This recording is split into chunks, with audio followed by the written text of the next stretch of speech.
Sole Deo Gloria. He who has ears to hear, let him hear. The more they afflicted them, the more they multiplied and grew.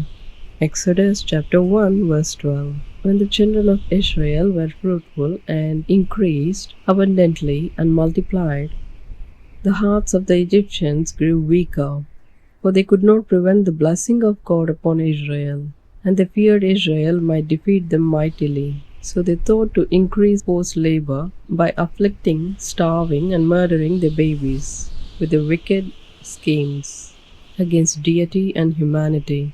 As the Egyptians thought to kill Israel, so does the world against God's children today. The ungodly persecute the godly, because they fear the kingdom of God. For the kingdom of God is not of the flesh, but of the Spirit. The battle belongs to God, and none can oppose him, and his gospel will be proclaimed to the ends of the earth. The ungodly fear the holiness of God, and therefore they hate his children, because they cannot raise their fist against the Supreme Being, the Creator of all heaven and earth. So they try to scare his children. God blessed Israel to be fruitful and multiply abundantly, like the sand of the sea and the stars of heaven. Even the puny Pharaoh has to bow his head to the Lord. The more the devil wants to persecute the church, the more God's church will prosper in faith. Who can thwart plans of God? For his glory is his church. Touch the apple of his eye, and see the enemy's eyeballs come out.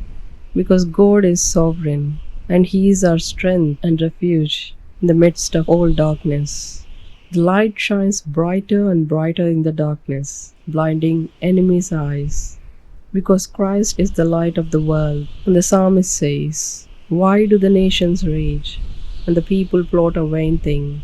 The kings of the earth set themselves, and the rulers take counsel together against the Lord and his anointed, Jesus Christ, the King of kings and the Lord of lords, saying, Let us break their bonds or in pieces, and cast away their cords from us. He who sits in the heavens shall laugh.